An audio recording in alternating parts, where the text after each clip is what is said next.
What is up, guys? How's everybody doing tonight? Thank you guys for being here. I already see Batica Da Vinci smash the windows. Justin, what's up, man? Sofa, what's up? So, I am just riddled with problems. The light that I'm using right now is actually my cell phone, right? And it's on top of I have an old tripod. I get it on top of the tripod. I put a camera holder on it, or a phone holder on it.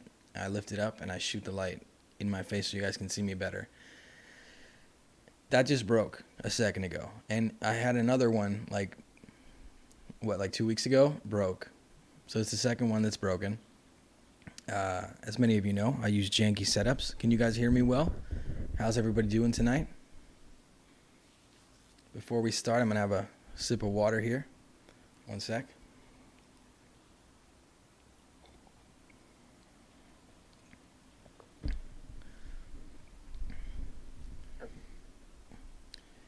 So let me think about how I'm going to do this. I just had to rush on here real quick.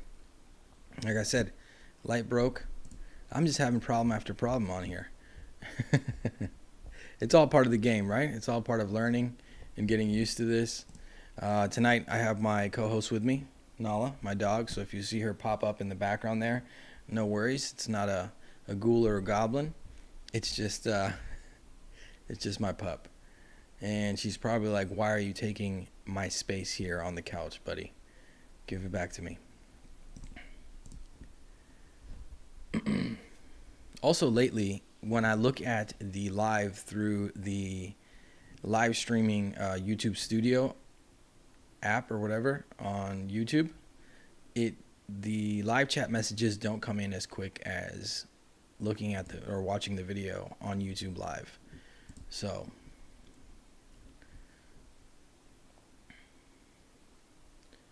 how's the image, guys? Is it too bright? I could always lower the ISO, but I thought just in case this light falls off or falls over, I want to be able to see me. I want to be able to see you guys and for you guys to be able to see me.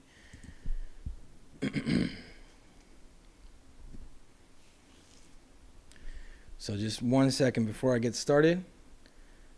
And we're going to kick it off. I'm just waiting for the live chat. See, as soon as I open the video on YouTube, I can see all your messages coming in. But now I've got to mute that.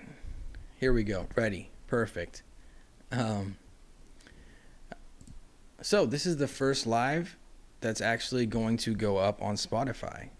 So for those of you that are rewatching this live and listening to it on Spotify, thank you for being here. For those of you that don't know me, I am the Undead Gaucho. I have these lives every Wednesday, and I interact with my community. They're all awesome people, and they're currently in the live chat. So, yeah, and we talk about the UFO phenomenon. Today, I wanted to talk about the phenomenon and the narratives that we've been hearing for quite a while throughout the community, and sort of think about where we should stand, right? Where do we need to stand, basically? And I want to learn and hear basically what you guys have to say about it, because it's something that's been on my mind recently, maybe the last 2 weeks. I haven't been able to stop thinking about it, because I've seen the community sort of bring the topic up again, and Stephen Greer's been bringing it up, talking about false flag. People have been throwing around the word disinformation.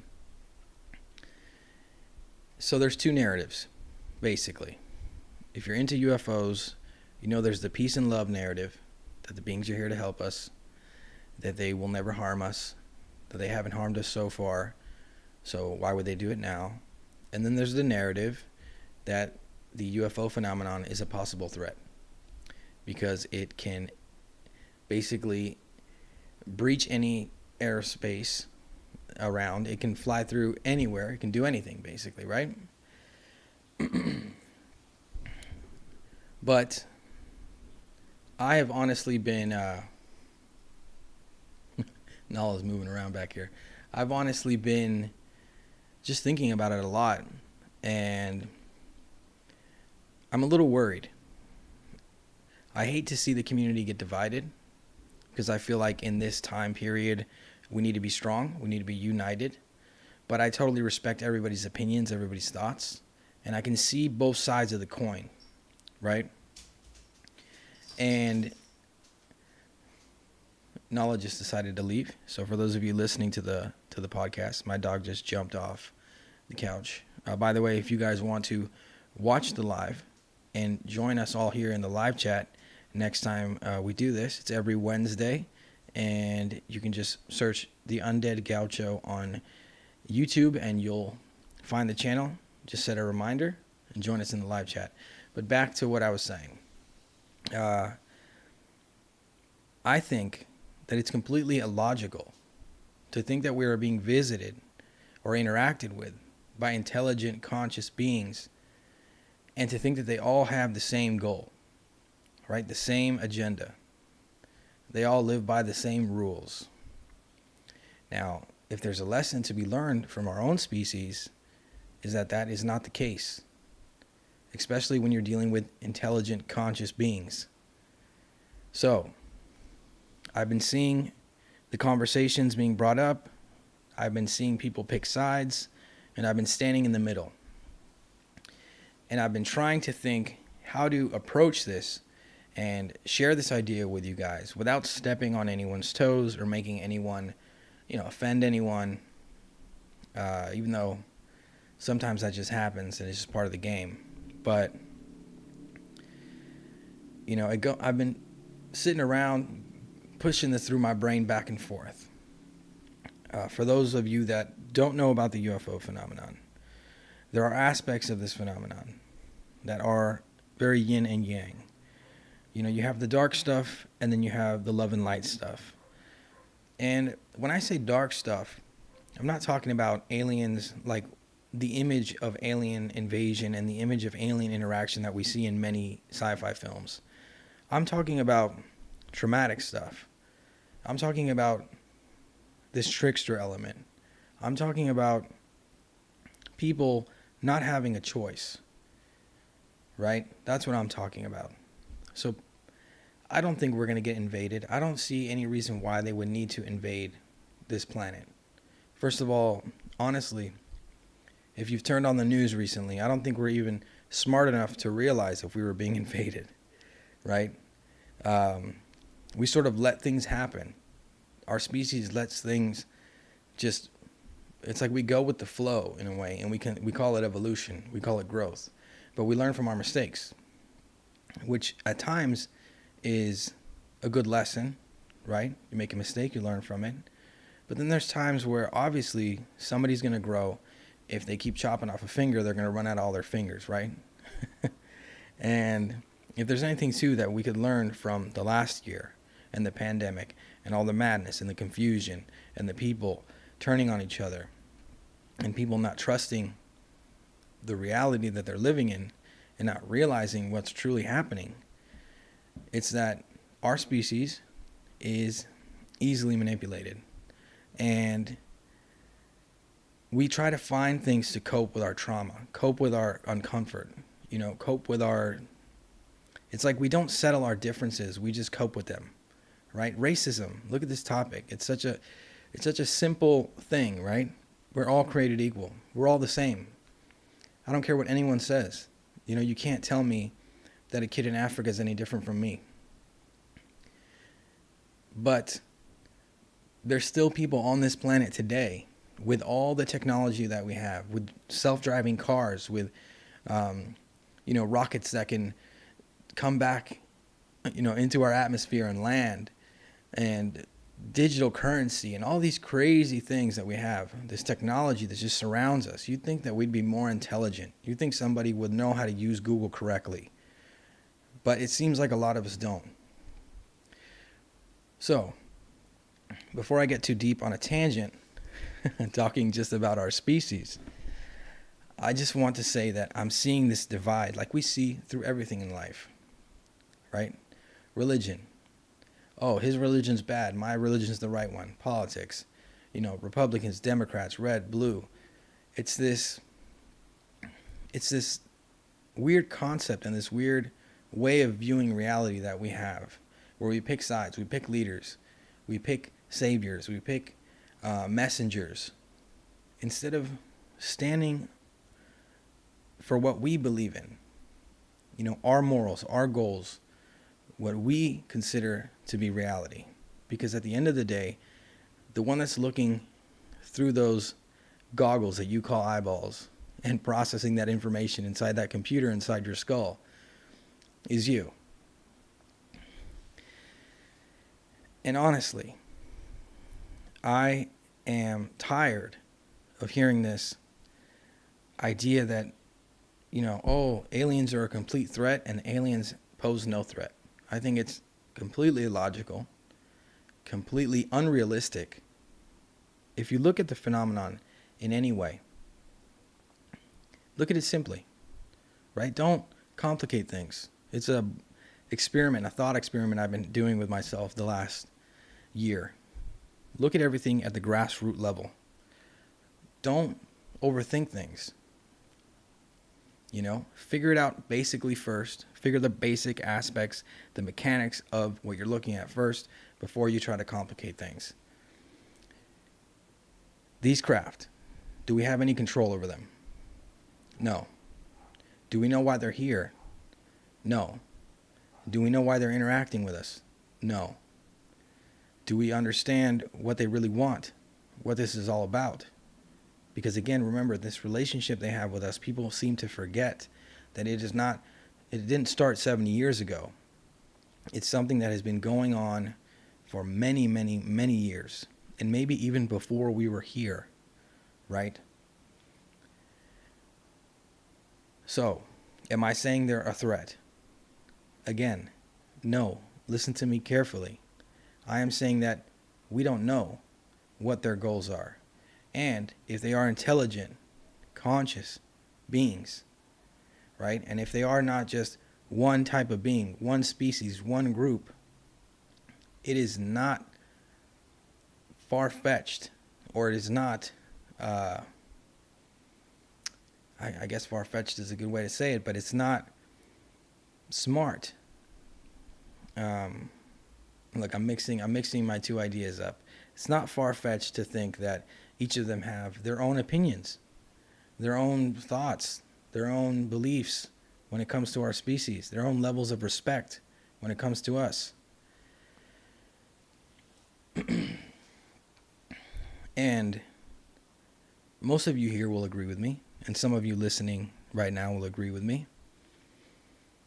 High strangeness has many, many, many different aspects, right? It's not just one phenomenon that we're dealing with. The UFO phenomenon is one part of a bigger puzzle. It's one part of the grander scheme that we're living in, this reality that we're living in. And people seem to forget that. Of course the governments are interested in the craft because they want to turn it into a weapon, of course. And the saddest part of it all is that people forget that whatever country gets that weapon, if you're not in that country, right? If whatever country re-engineers that into a super jet with some crazy weapons on it, the rest of you are all screwed. Me too, included. Now, I'm in a country where, of course, I'm assuming Argentina is not going to re-engineer any UFOs and turn them into weapons before the rest of the superpowers on the planet. Now, we understand, too, that for the governments of the world, the UFO phenomenon poses a threat. Now, why does it pose a threat? Because they have no control over it. If they had no control over me, if I could just fly out this window right now and fly through the skies of, Bangkok, land on the streets, walk around, take some pictures, show up on trending on Instagram, or show up in a TikTok video while I'm flying through the sky, trust me, I would become a threat to the national security, and to the Department of Defense and any sort of security bureau around the world. Okay? I'm saying I don't understand this concept that people have, like, oh, it's not a threat. It could be a threat. It very possibly could be. You know, Lou Elizondo uses a great, he breaks it down really, he uses the grassroots explanation for people. He says, look, if you lock your doors in your house, you wake up in the morning, there's muddy boot prints in your house, right? Somebody was in your house. You don't know how they got there. You don't know why they did that, what they were doing, what their goals were, why they were there. Do you feel like that's not a threat? Maybe nothing happened to you. Maybe you see the muddy boot prints every single day. And of course, like I was saying earlier, the most common thing that I think humanity would do is just live with those muddy boot prints right there. Because it seems like that's what a lot of people are okay with. That's what they're doing. They're living with the muddy boot prints right there. Also, the word threat.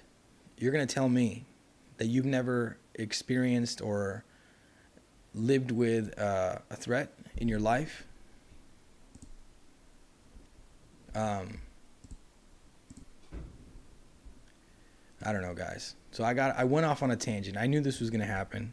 I knew I was going to talk about this and I was going to get carried away because I've been thinking about it so much recently. And I've been waiting to talk to you guys and thinking, should I talk about this?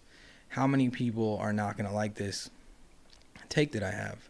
And my take on this is I'm in the middle, right? I'm not going to walk around thinking any extraterrestrial that I come into contact with has my best interest in heart. My best interest at heart is what I was trying to say. But Scheme, I'm going to check out the live chat. For those of you listening on the podcast, like I said earlier, there's a live chat. And what I like to do is talk to the community there.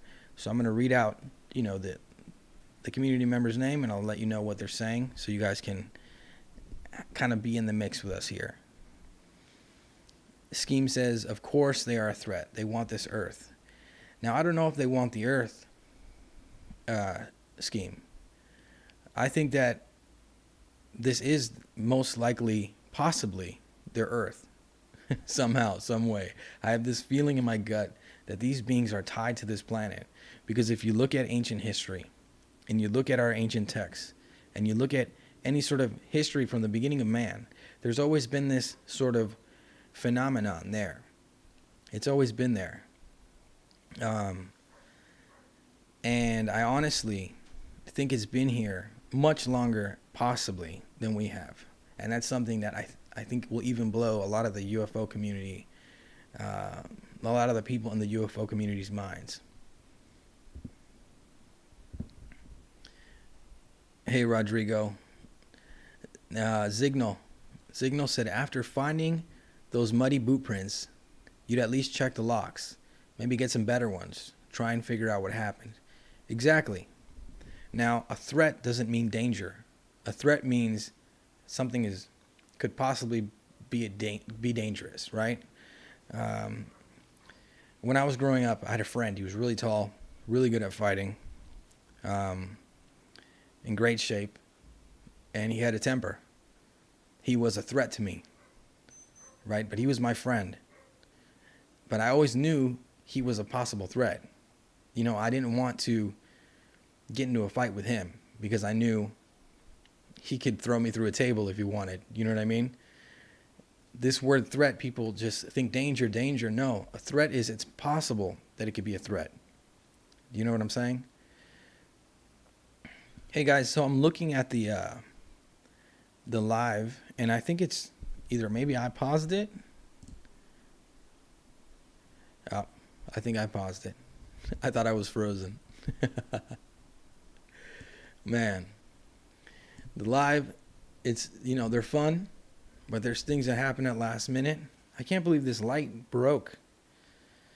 I'm surprised it's even standing. If I touch the table, guys, this light's going to fly off and I'm going to look crazy, but I'm digging the image. So I'm going to check out the live chat because I want to spark a discussion with you guys. I want to hear what everyone thinks about this.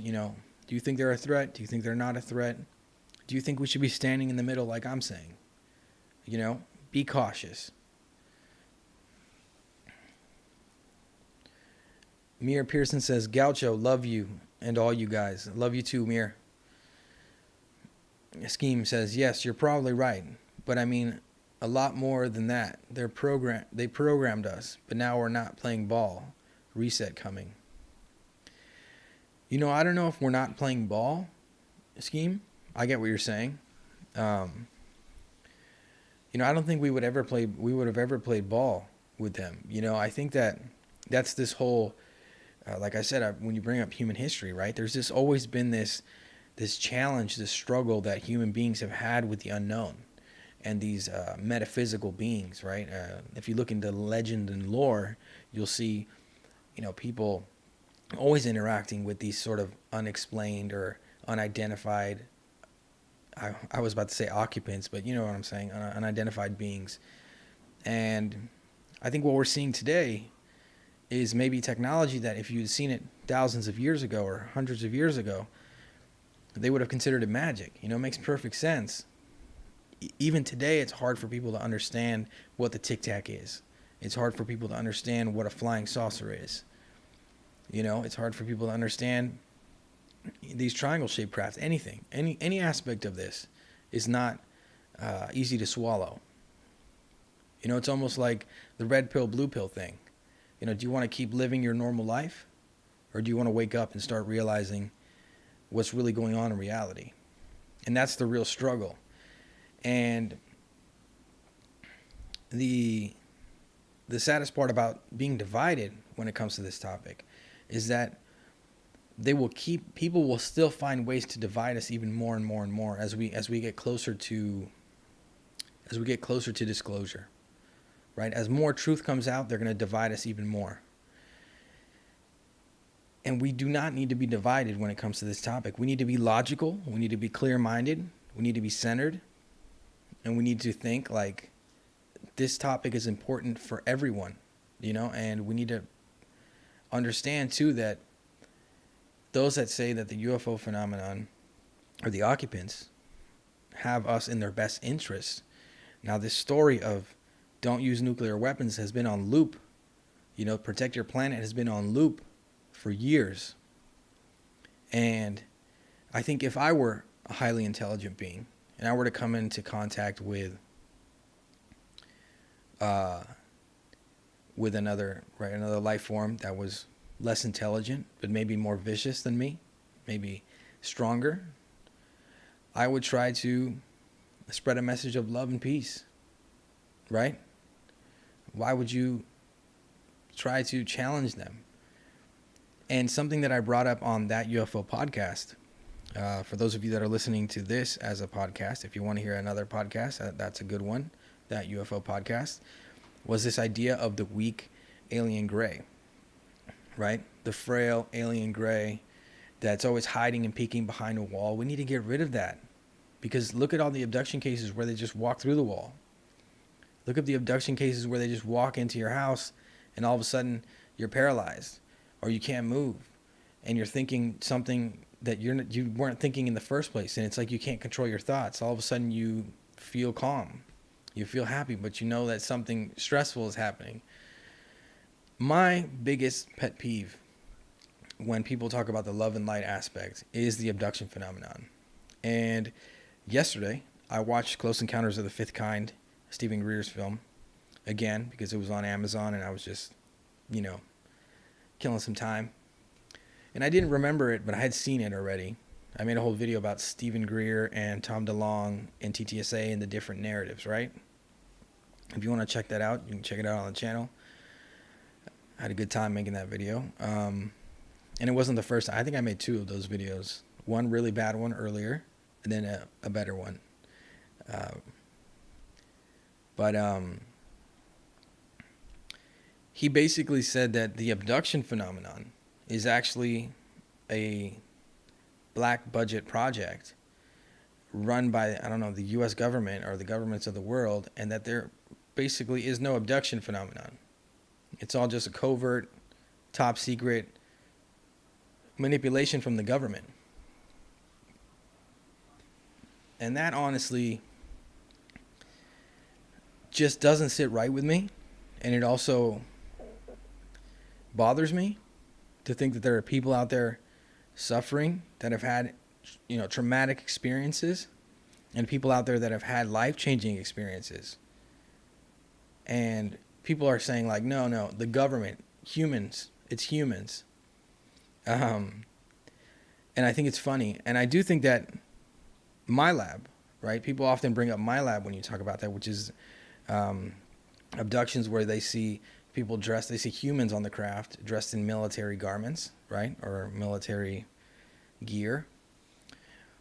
We do know about the hybrid program, right? Supposedly the abduction phenomenon has to do with that.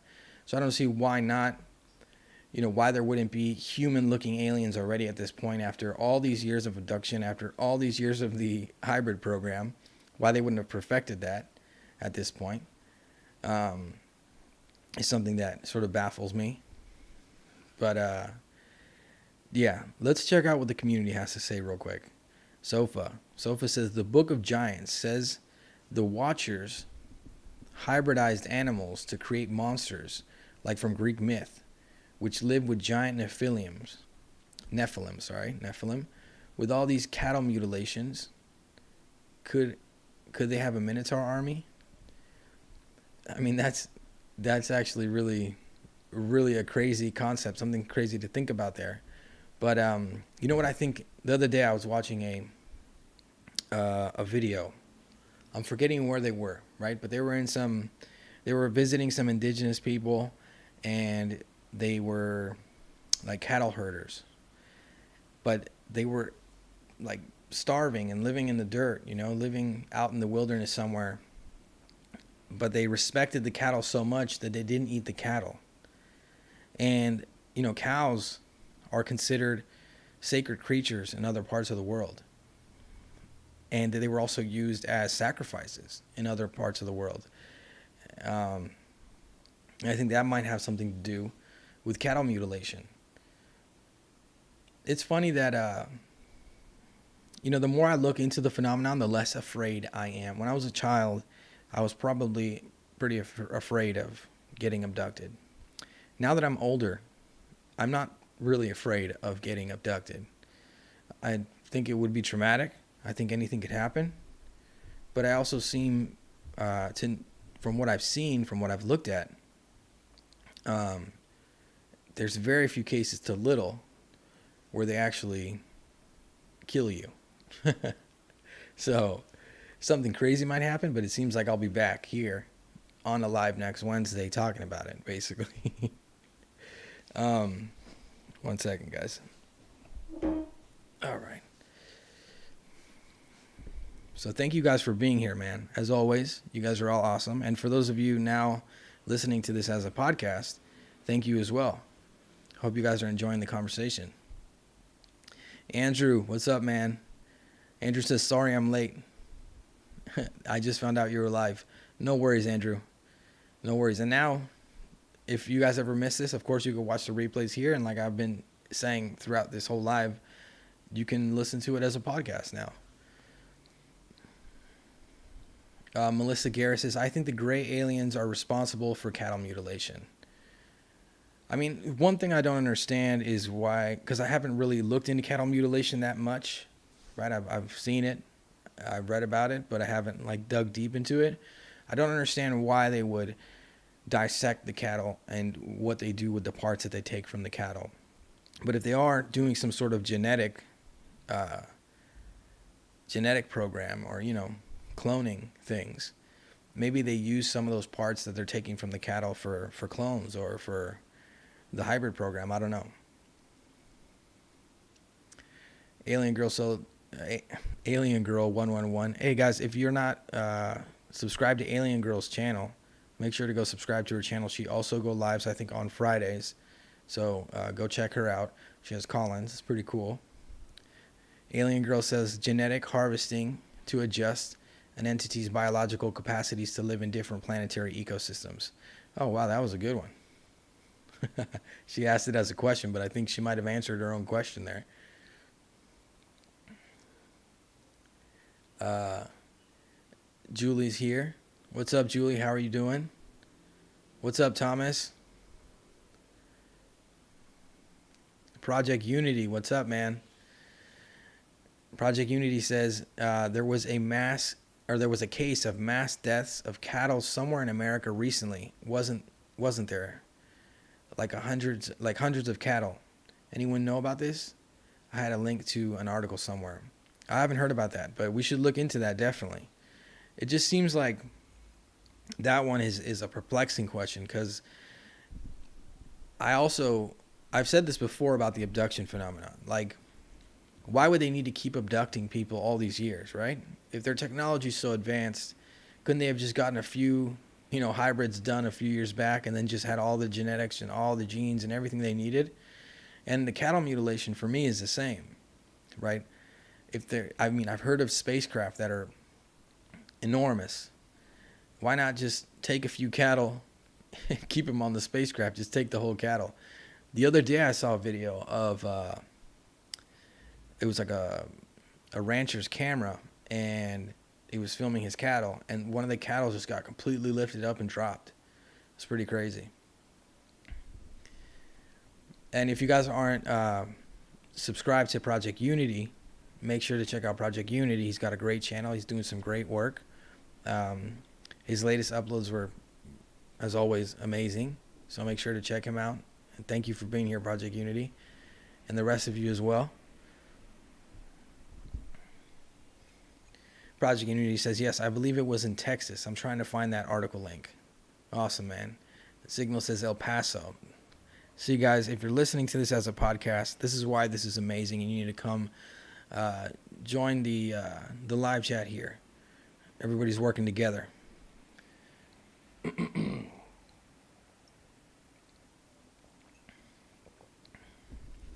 So, I almost knocked over my light.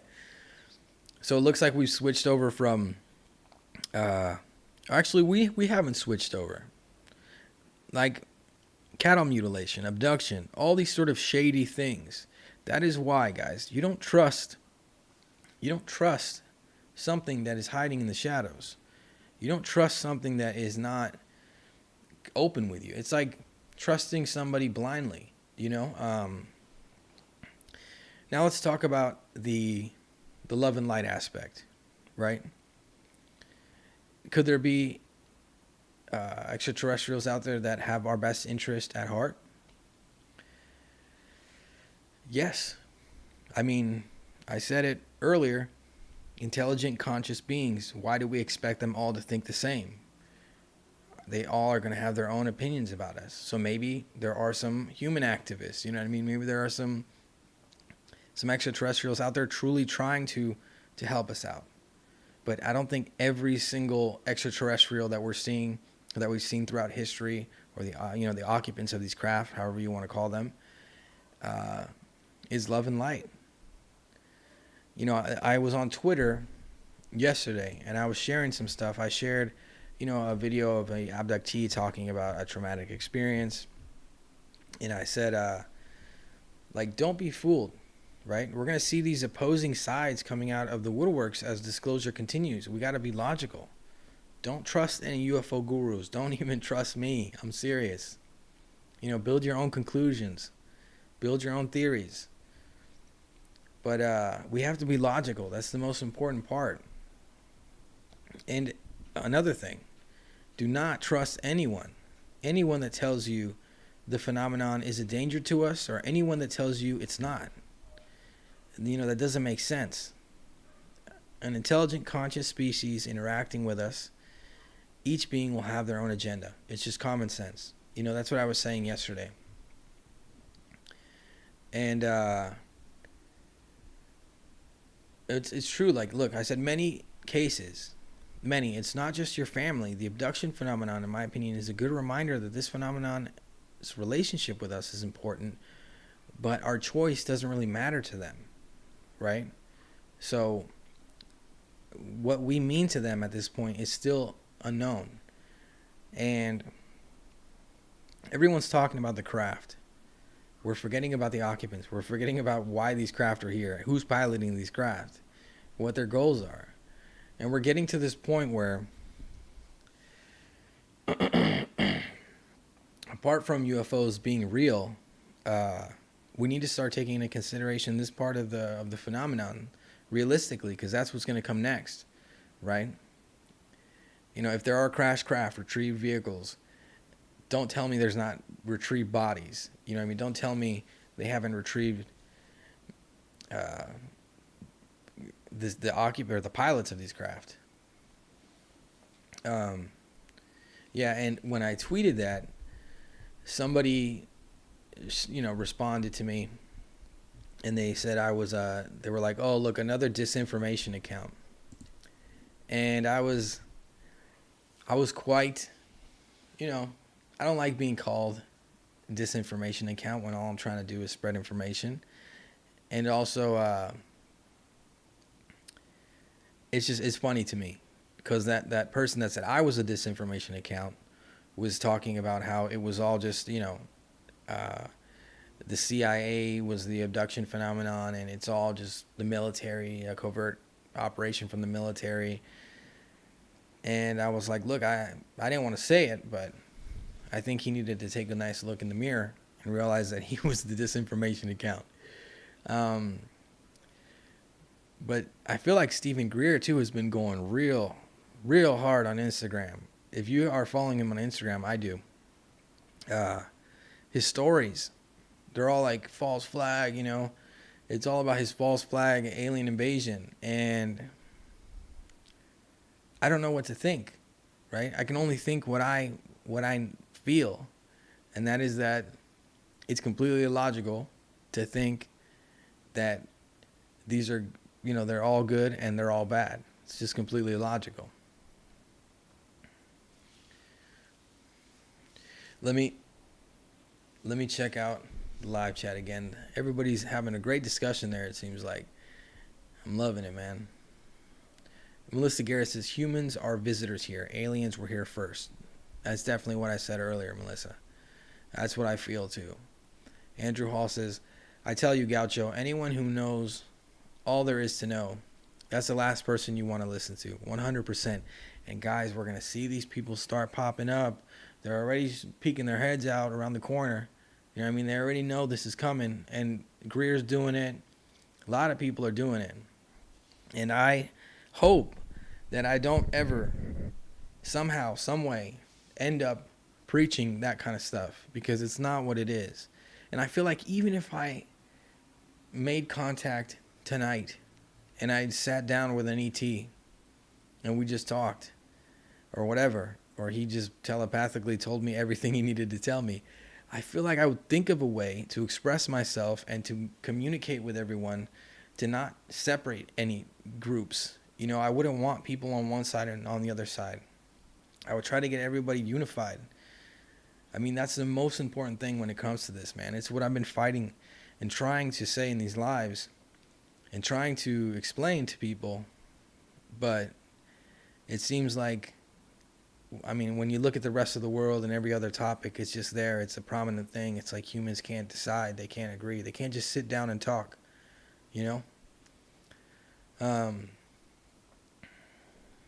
Project Unity said, we're all learning here. And that is definitely what this search is, man. It's a learning process. And it's amazing, right? It teaches you about yourself. It teaches you about the universe. It teaches you about the planet that we live on. It teaches you about people. It's amazing. It's honestly part of what really keeps me motivated and keeps me looking into this topic and looking deeper and deeper and deeper is that.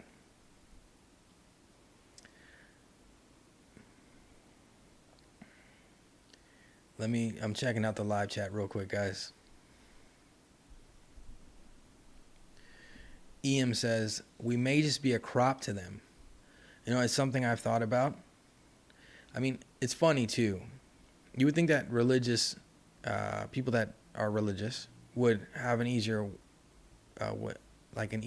time accepting this idea that we're just a crop to them. We all know that supposedly, according to most of the religions around the world, we were created in the images of the gods.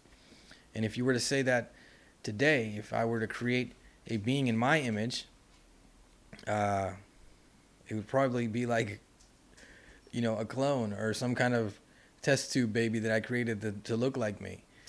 And whew, guys, I am doing these lives now in the living room, and I have a tripod in front of me, light here, microphone here, and my dog, right? She's walking around. She just went like zigzag through the tripod. Do not do that again, please. Don't knock over the camera, I beg you.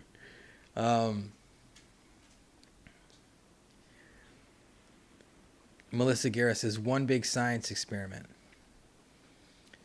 It's possible. I mean, also, why wouldn't we be related to these beings? Like, have you looked in the mirror? Have you seen what these beings look like? The humanoid features? Have you looked in the mirror? Have you looked at every other animal on the planet? We're literally the strangest looking creatures on the entire planet.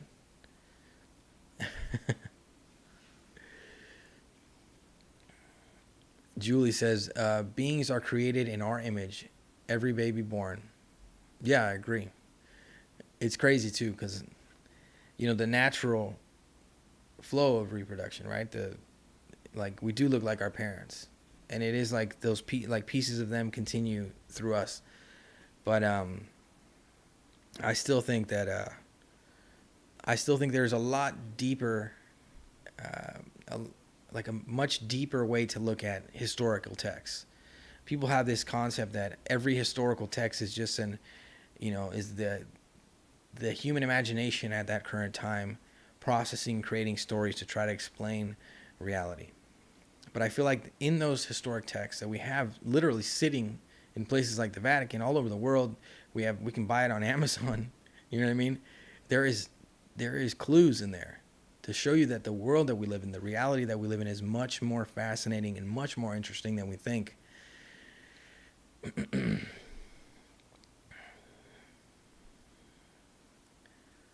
Thomas says, yes, humans don't line up with everything else, although octopus are even more alien. And don't even get me started on the ocean. The ocean is a fascinating place. And if I were a UFO, and I'm not a super highly intelligent being, the first thing I would do is hide in the ocean. It's definitely somewhere that I would consider hiding from the humans.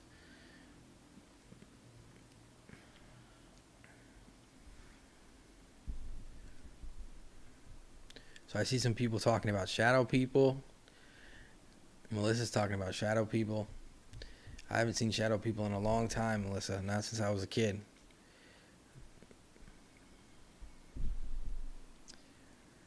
So what do you guys think? Right? Should we worry about UFO gurus coming out right now, coming out of the woodworks? Should we take it all,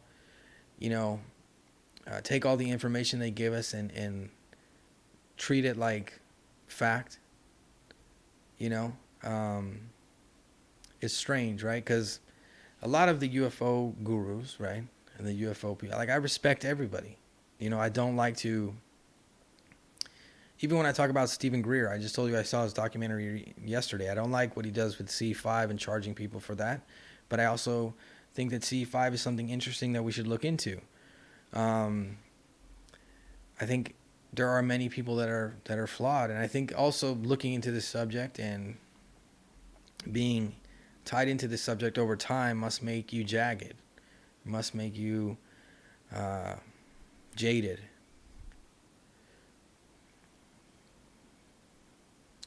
Julie says, agreed on the ocean. I mean, we know that they've been seen coming out of the ocean. And another thing to think about is that they're also seen around large bodies of water a lot. Right? It's actually one. I made a video a long time ago. I'm not sure if I included it in the video. I think I did.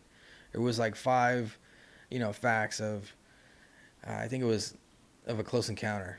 And that was one of them. Large bodies of water. It seems like they are tied to that somehow. But think about transmedium vehicles, right? Why not hide in the ocean if you can do it? Like, what if you could just shoot to the deepest parts of the ocean and nothing happens to your craft?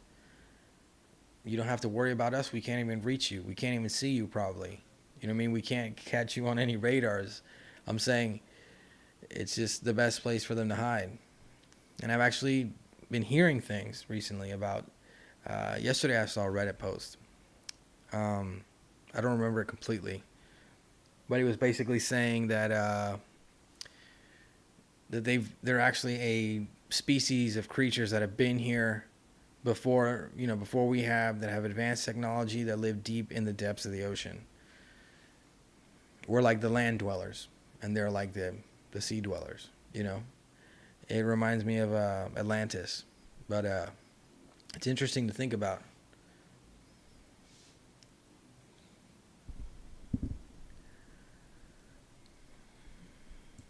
What do you guys think, though? Because, like, honestly, I'm a bit worried, right?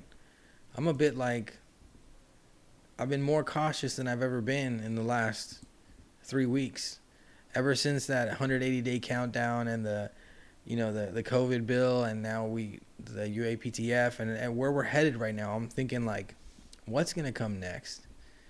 Who do we trust? Where do we go? But then I keep telling myself, like, stay centered, stay calm, stay logical. Don't worry. Because I'm not, like I said, I'm not worried about the threat or the non-threat. I'm not worried about that. I'm just worried about how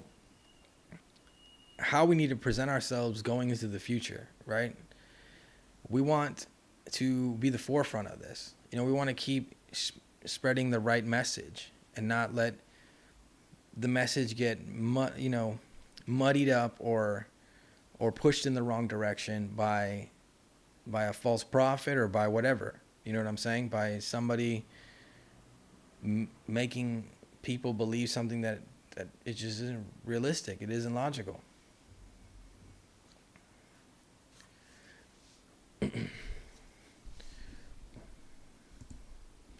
By the way, guys, I was thinking, now that I have the podcast, right? The channel, or what is it called? Just a podcast. Those of you listening right now to the podcast, I think I'm going to make exclusive content as well, other than the lives, on the podcast. So keep an eye out for that. And let me know who you guys want me to maybe interview on the podcast. I think that would be fun. I've never done that before, but I think it'd be interesting. If you guys have any specific people you want me to talk to, most of you follow me on Twitter, shoot me a DM or let me know, in the comments here.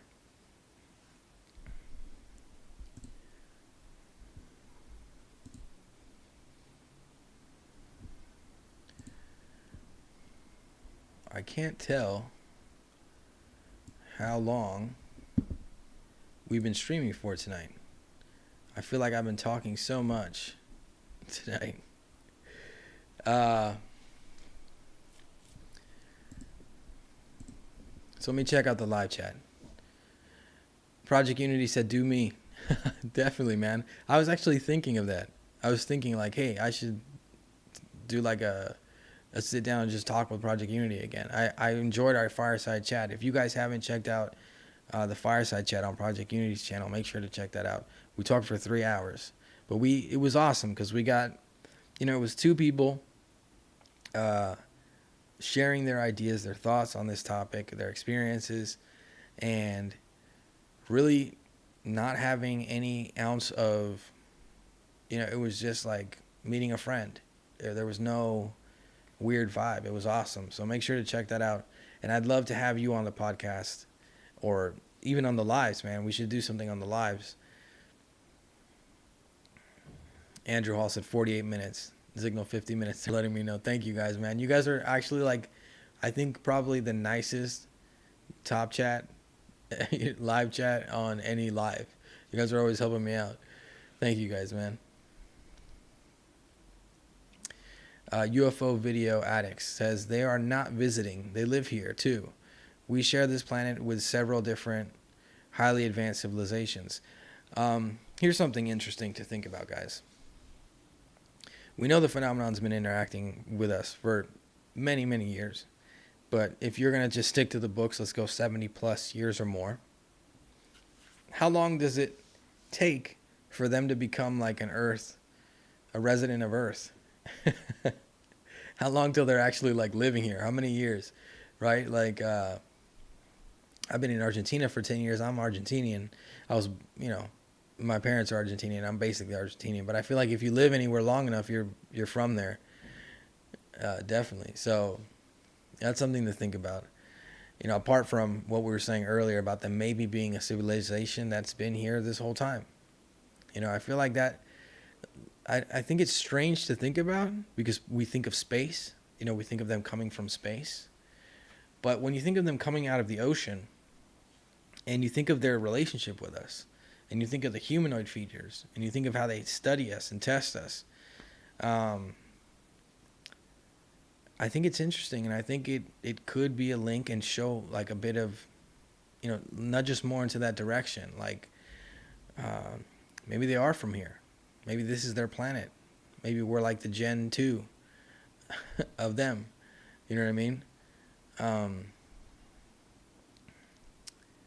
It's definitely something I've thought about a lot, and more recently. I don't know what it is, but recently I've been like steering away from space. Like my mind has not been on thinking that they are from space. I went from thinking that way when I was younger to then thinking, leaning more towards Jack Vallée's concepts.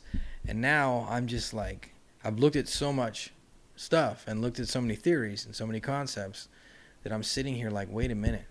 Like, what if we've been looking in the wrong direction the whole time? How fascinating, how interesting would that be if we've been looking up the whole time? And that's why we can't seem to figure this puzzle out. That's why we can't seem to figure this out. I'm not saying there's not life in space and maybe intelligent life, but I'm saying, like, how interesting would it be if we found out that they were from the depths of the ocean and they've been there the whole time? And that would explain almost the inspiration for every single religion around the planet. I should get like a dog cam for my dog, right? Just have a special camera for her. She's like walking around the house. I should like strap a GoPro to her so you guys can see her like in the corner of the live as she walks around. That'd be pretty funny. Andrew Hall said, look, what if they are creations of our own minds? Well, that's even deeper to think about.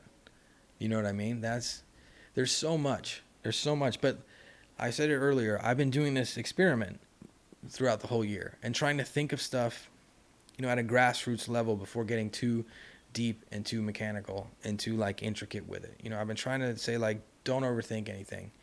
Look at it on a basic level, and it's been helping me out so much when looking into these things, because it's like, for example, the threat narrative and the peace and love narrative.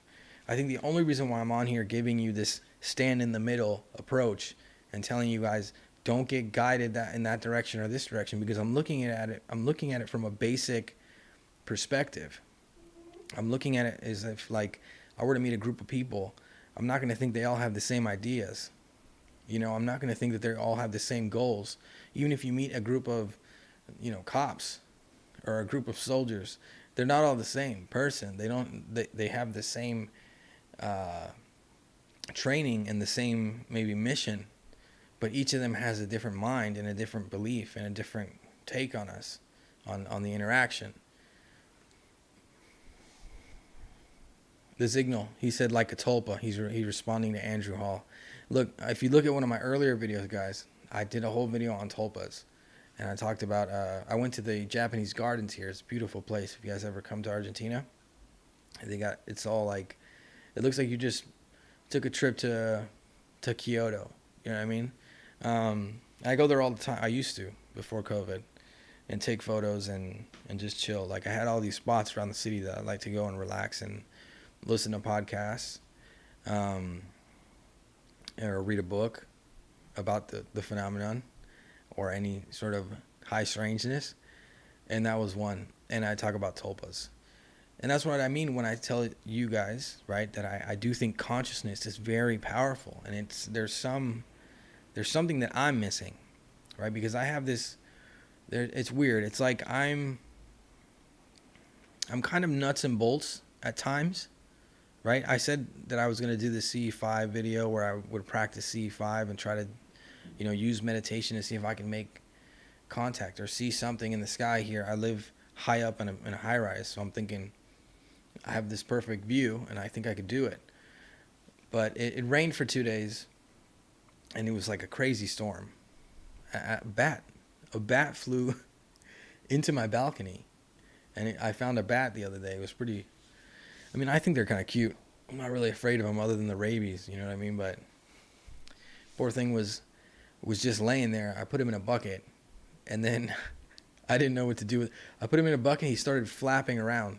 He started flying in the bucket, and the Gaucho is, I'm not too afraid of anything other than maybe snakes. And like if I see a snake, I'm not afraid of it. I just think that like if it were to bite me, it's something that I wouldn't be able to like get out of the way of. It would just bite me. And spiders. I'd say I'm very much like Indiana Jones in that sense. Like throw me into a snake pit, I'm probably going to have a bad day. Cover me in spiders, probably going to have a bad day. But everybody's talking about the bat. Julie says bats are cute. I agree. I think they're adorable. You know what I mean? I think even the giant, the fox bats are adorable. They're crazy. They look like they're fascinating. And the signal said, "Oh my God, you're the Batman." Dude, I'm not the Batman. Trust me. When the bat was in the bucket and it started flapping around in the bucket, first of all, I had it like pushed against the wall, and I was like, okay, now what do I do? If I take this out, if I take the bucket off, he's going to fly all over the place. So I slid him off towards the balcony, and he flew out of the bucket, and he flew off into the night. I was like, oh, man, that was pretty hectic. Even though he was there for like a day, just chilling. He wasn't doing anything. Scheme says, he's saying, bust out on your roof, man. That would be cool. I think he's asking me to do the C5 video up on my roof. I've actually never been on the roof of this high rise. My wife has restricted that from me. She knew. As soon as we moved in, she was like, don't you dare go on this roof. And I was like, oh. But the visuals would be epic. I could take some awesome photos from up there. Trust me, guys. I have some beautiful views up here. That's what I mean. Back to the phenomenon, or else we're going to get so sidetracked, and I'm just going to talk about bats and spiders. But it's consciousness, right? Consciousness there is some sort of, it's a key player in this. But I said I'm very nuts and bolts, and I'm trying my best to learn a little bit more and get more maybe in touch with my consciousness. And that's why I think experimenting and filming, a video over a few days and trying to make contact and see if it works for me would be very fascinating.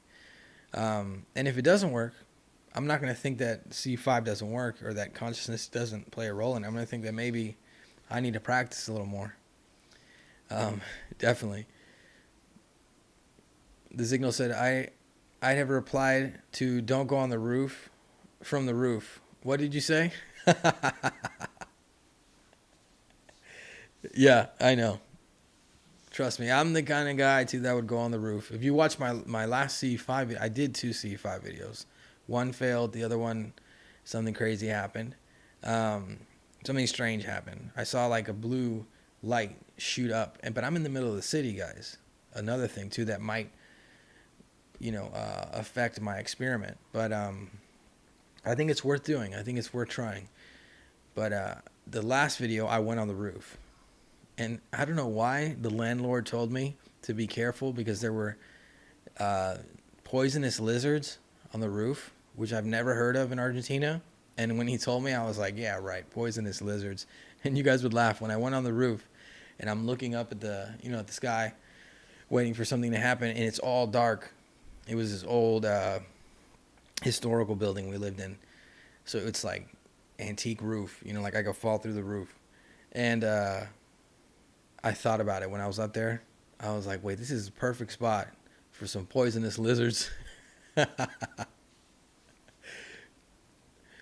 Thomas Fessler says, you should check out the Gateway Experience. There's a CIA doc that explains it. Could be a great collaboration. Definitely. I heard about the Gateway Experience. Some of you are going to laugh, but I created a TikTok account. Now, I created the TikTok account, just hear me out. One, because I want a broader audience. I want people to come to the lives and to come talk to us and interact with us that don't necessarily have, people that haven't done the research we've done, people that are going to come to learn. And I created the TikTok just to use clips, like recycled clips for my videos, and just upload those there. You know what I mean? It's just another outlet. But I'm not like dancing or anything on there. But you'll see that all the kids are talking about the Gateway Experience. I'm saying we need them to be talking about the UFO phenomenon. But it's good that they're talking about the Gateway Experience. I feel like right now, the world, the word woke actually opened up a lot of people. It's funny. I hate that word, but I'm saying it's funny. I think that trend and that style of like conscious, woke people, the woke generation, kind of helped people open up to experimenting with consciousness and things like, the Gateway Experience and meditation and all these kinds of things that in my teens, I was a surfer and everything, and it was very strange to see me having that kind of an open mind when it came to those kinds of things. The Signal said the Monroe tapes are great. I'd love to use them in a deprivation tank. I'd love to go into a deprivation tank. See, that's something I definitely want to do. That'd be cool to take you guys on a journey like that too. I've talked about it on another podcast. I'm not sure where I talked about it, but I have experimented when I was younger with I smoked marijuana. Surfer kid from California. It's pretty impossible, especially now. If you go to where I grew up, weed is legal, and experimented with mushrooms. And I had some pretty crazy mind-bending experiences. And I'm not saying that you need to do drugs to reach those levels of whatever that was. But I think it really opened me up to understanding that the mind definitely is the sort of the keeper of your reality, right? The mind is what keeps you here, right? And there are parts of the mind and pieces of even yourself that when you dig deep into them and you look behind the veil of your own person, you see some crazy stuff, man. So somehow we started talking about the UFO phenomenon, if it's a threat or not, and I just started randomly talking about mushrooms. But yeah, the people listening on the podcast are probably like, what? Melissa Garris is saying reptilians. Reptilians. Now, I have been so frustrated trying to find, I've tried to find in the past, because you'd think there'd be like a clear video of any of these occupants, right? Of any of the occupants, any of these ETs, like a clear one, other than Skinny Bob guys. I'm saying, my wife actually said it the other day. She saw me sitting there making the New Fork videos, and she was listening. I didn't have my headphones on, so I was just playing the experience. I think it was the first girl in the last video, where she saw this blue sort of orb come down onto the road, and then she had missing time. And she says, with all the cameras that there are today, with all the cell phones and stuff, how come nobody has a video or a photo of their abduction?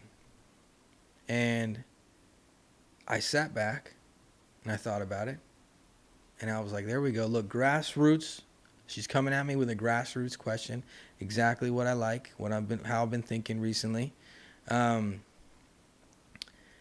and I didn't have an answer for her. The only thing I could tell her was, I don't know, you know? And then I said, it's possible that somehow either the experiencer is under some sort of control, right? Like slide 9, right? Just think about the experiencers being manipulated to the point where they don't whip up their camera at that point. Like when you make face-to-face contact, when you're already abducted, like you have no control, which seems to be the case always. And it's also possible that electronics do not work because of some kind of interference from the craft or whatever, the energy that's being projected from the craft. So, but I sat back and I didn't know what to tell her. You know, it was interesting. And I do spend a lot of time, guys, looking for those kinds of videos because for me, I've seen so many UFO videos, right? Like, look at the craft in the sky, look at this dot, look at the orb, you know, look at this and that. And I've seen a lot of hoaxes, and I've seen people fall for hoaxes of craft. But the beings, like a footage of the beings, footage of the occupants, I think that's what we need to find. You know, like real footage. Somebody's got to have some footage somewhere in the world. Somebody's got to have some kind of footage, you know, that hasn't been confiscated by a 3-letter agency. It's got to be. I mean, there's got to be something somewhere.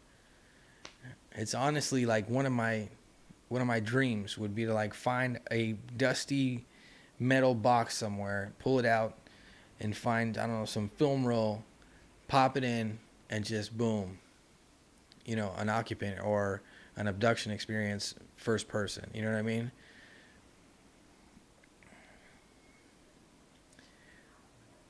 Oh, Zofa says, my profile pic is a real alien gray.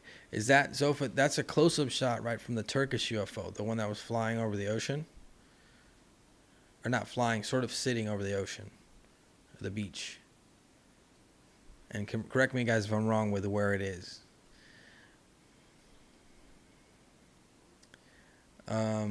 Melissa says, we need to wake up as many people as possible and soon. I still do it on 45. It helps me see what they are showing me.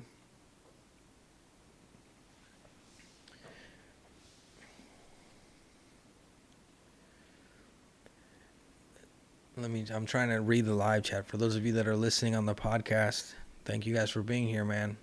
Awesome. Awesome to have you listening. Hope you guys are enjoying the conversation. Andrew Hall says, it does seem that the UFO threat is a real thing, but I don't think it's threatening to all humans. Well, you know, I don't think, you know, I think it could very well be a threat, right? And I do think some people have positive close encounters and other people have negative close encounters.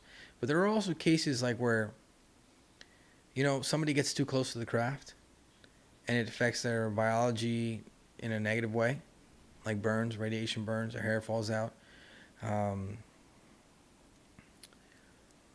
And some people have gotten cancer, right?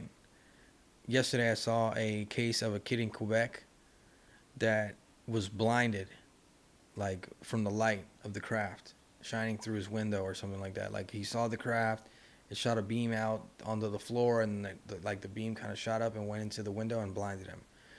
And I also think that that's something we need to consider and think about when we talk about the occupants, right? And their intelligence level and their respect for us. Because it's like, I'm not going to drive down the street and run over a squirrel. You know what I mean? I'm not going to... I just think that, like, if they understood that their craft could have that effect on us, they would think of a way to not do that to us if they really cared. You know? They would think of a way not to get too close to us. Or they would think of... I don't know. I just don't get it. You know, there's parts of the phenomenon that to this day I still don't understand. You know, there's even been times that I've thought to myself, How intelligent are these guys? How smart are they? Is it limited to their technology, and then the rest of their aspects of intelligence are, maybe they're not socially intelligent. Maybe they're not. I don't know. It's something I think about a lot. Andrew Hall said, never had a good encounter with an ET either, though.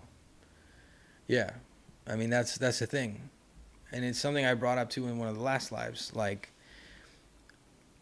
I could sit here and dig through files and listen to audio recordings and try to have these discussions with you guys and help the community and do my best. But I think unless we can go down that rabbit hole and get to that, that shady bunker in the middle of the desert or the middle of the Amazon forest and come into contact with these beings or wherever they are, you know what I mean? Unless we can somehow make contact and have that experience ourselves, then we're always there's going to be pieces of the puzzle that we're always going to be missing, Pro Illusionist said, or maybe they don't care enough to be careful around humans. And he said, ETs are still beings. They can make mistakes, in my opinion. And yep, I mean, that was my whole argument throughout the whole video, is that they are going to be very similar to us, I think, in the sense of each of them will have their flaws and their ideas and opinions. And maybe they did make a mistake.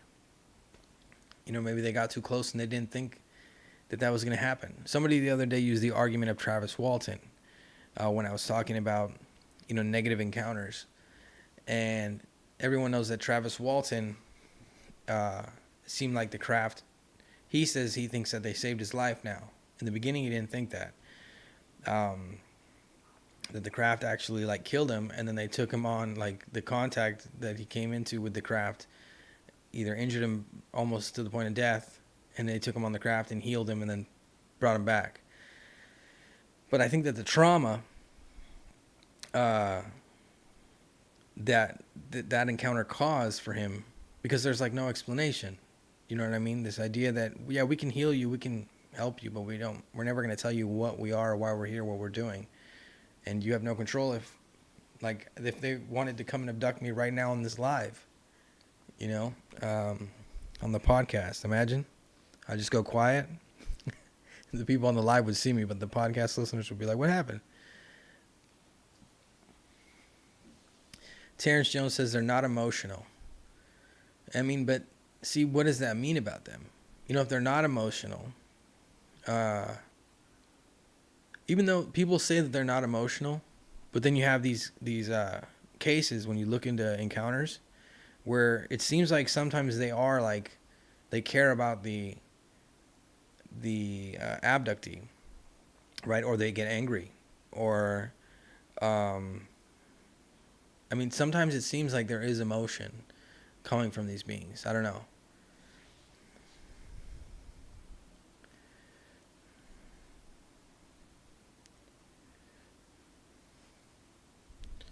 Simon says, humans are superior to aliens. Aliens aren't funny or artistic or musical. We have much more to offer the universe. I mean, Simon, that's a good point there. And it's also something that I've thought about too, and I brought up in the past, in the sense of what is their culture about, and how come we always talk about the crashed UFOs, but we don't talk about the articles found on the craft, or it's they always have similar clothing and similar expressions, and the craft never have there's never alien music other than in Close Encounters. And it's all stuff that I think is really fascinating and interesting to, have thought experiments about and try to think about.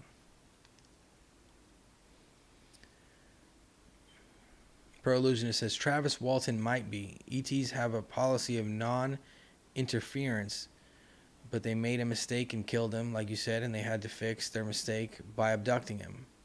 Yeah. I mean, that's possible. Definitely. And then Andrew Hall says, I'm not sure that they're not emotional though. Terrence Jones and I talked with an abductee recently who said they got very upset when he asked them a particular question. That's what I mean, guys. There are cases where it seems like these beings react in some way, and then there are cases where people say, they had no emotion.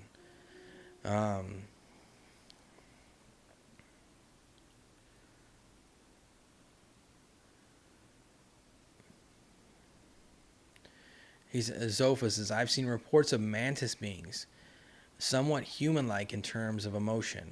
They've shown anger and humor before. Here's another thing, guys, I want to bring up that I may have forgot to point out.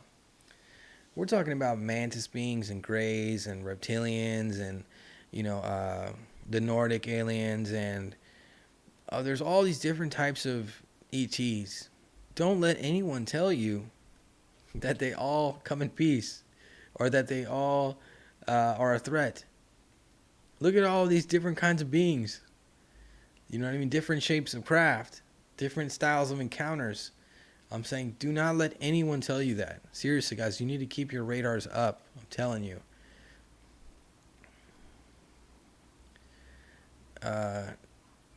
Signal says maybe the way we think of our minds is different to them.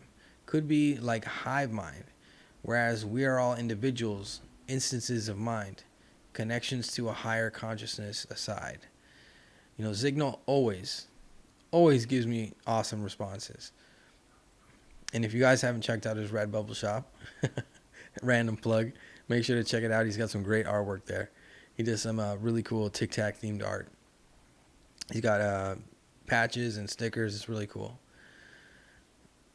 Prolusionist says, I really believe that the Greys are programmed life forms, hence their non-emotional demeanor. Terrence Jones says, I don't think anyone should talk about any aliens unless they have seen one. I get what you mean, Terrence. But I feel like there are experiencers that have seen them, And another thing, too, I was thinking is, like, we know that a big part of the interaction this phenomenon has with us is, like, it manipulates us during the interaction.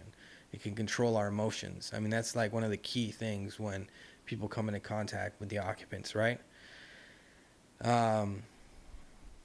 And how do you trust something that can do that? How do you trust what you're seeing when you're encountering these beings to be real, right? That's something we've talked about as well, the community. So how do we trust the message that they're giving us? That's what I'm saying. Julie says, they may all be the same phenomenon but represented differently. Well, I mean, we're all stardust, aren't we? So I think we are all part of the same phenomenon represented differently, even if you look at it on a grassroots level. Terrence Jones says, it's not about belief, it's about knowing. Pro-illusionists, maybe their creators are more humanoid, like Nordics, and they are emotional. It's funny that people don't talk more about the Nordics. I haven't heard the Nordics being brought up in such a long time. I honestly think that representation of that alien being is kind of racist, if you ask me.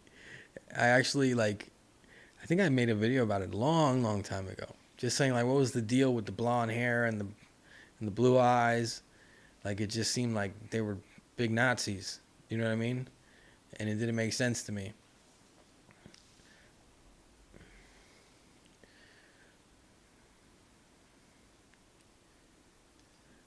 Sofa says, Greys might seem non-emotional because they take their job seriously.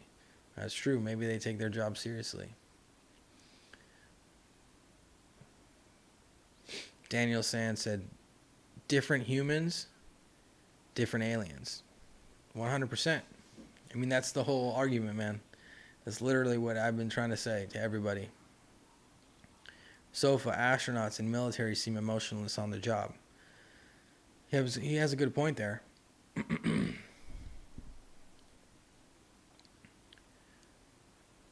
He says, you reckon Skinny... Pro-illusionist said, you reckon Skinny Bob cracked some jokes with Eisenhower?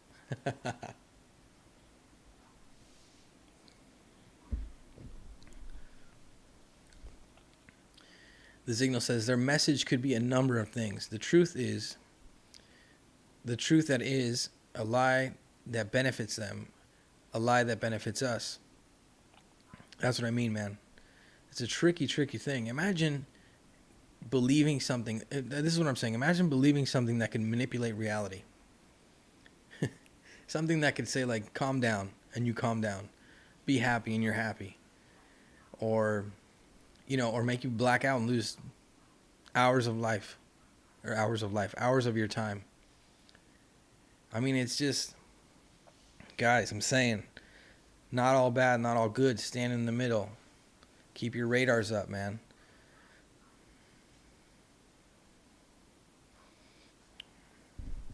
All right, guys, so I'm pretty sure that the camera is going to die soon.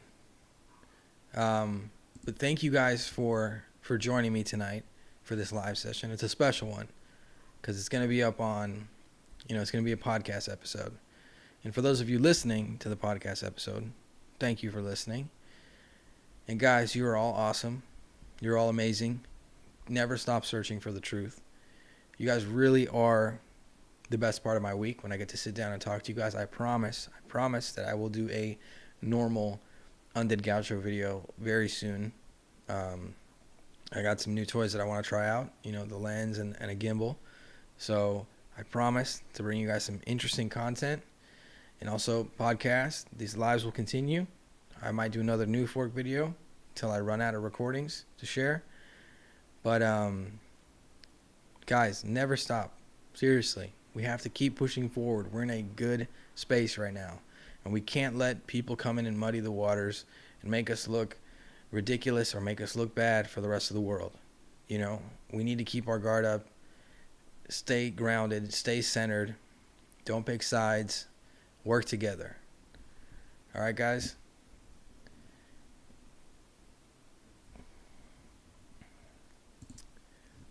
Have a good night, guys, okay? And thank you guys for being here as always, man. You guys rock.